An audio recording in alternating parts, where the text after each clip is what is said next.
And once again, Prime Minister Justin Trudeau is putting reckless policy ahead of the needs and concerns of everyday Canadians. I made note that he would do this on his way out the door. It is clear that this conflict is not limited to a simple dispute over environmental policies. It represents a clash between two deeply held visions. On the one hand, a federal government that seeks to project global leadership in the fight against climate change. On the other, a province that defends its right to protect its economy and its sovereignty in the management of resources. As Ottawa pursues goals that sound good on the international stage, local communities face the real impact of these decisions. How can families thrive when policies are imposed that threaten to destroy the pillars of their economy? We will continue to defend our province and our constitutional rights.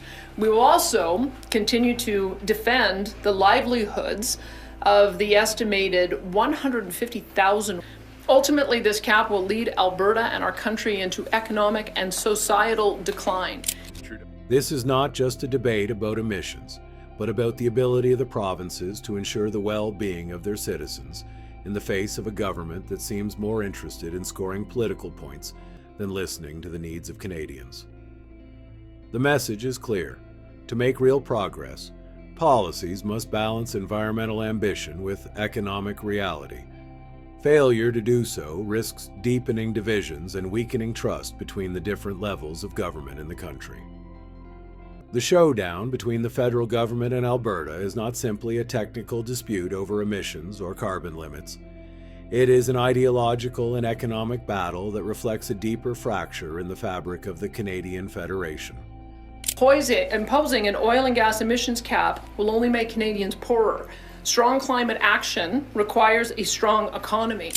On the one hand, Justin Trudeau's government seeks to position itself as a world leader in the fight against climate change, prioritizing ambitious policies designed to reduce Canada's environmental footprint. On the other hand, Alberta, a province whose economy and employment depend heavily on natural resources, perceives these measures as a direct attack on its economic stability and its ability to decide on its own future. This clash is not new, but this time the tone of the dispute seems more severe than ever. Make no mistake, Alberta and Canada have the ability to provide security to the world. Instead, Justin Trudeau continues to choose to outsource that.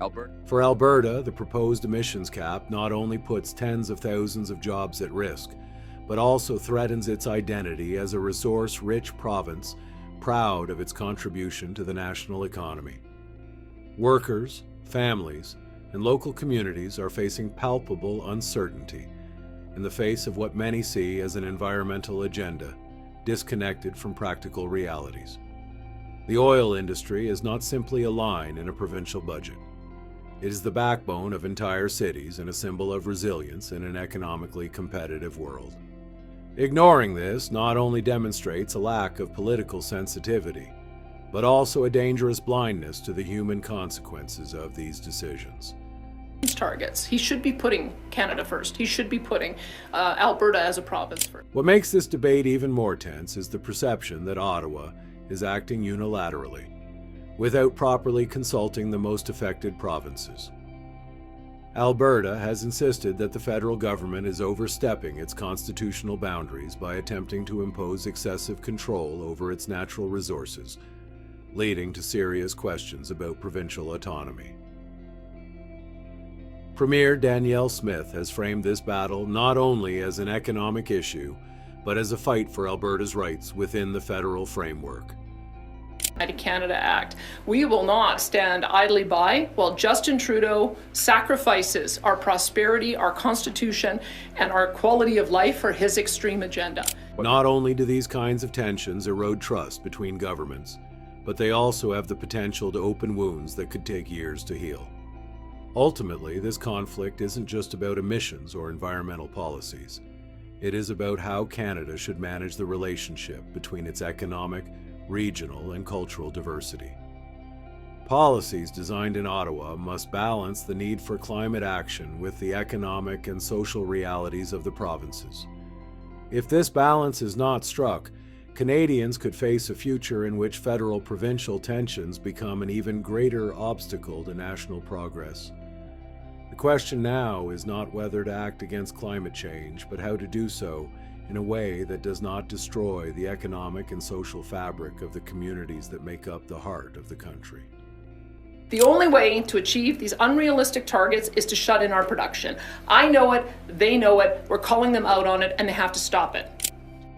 The federal government's proposed emissions cap is a clear example of how well-intentioned policies can become highly divisive when they are not tailored to local realities. In theory, reducing carbon emissions and moving toward a greener economy are goals that many Canadians would agree with.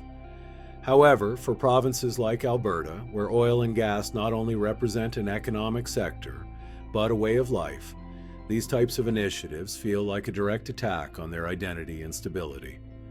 The impact is not limited to abstract figures.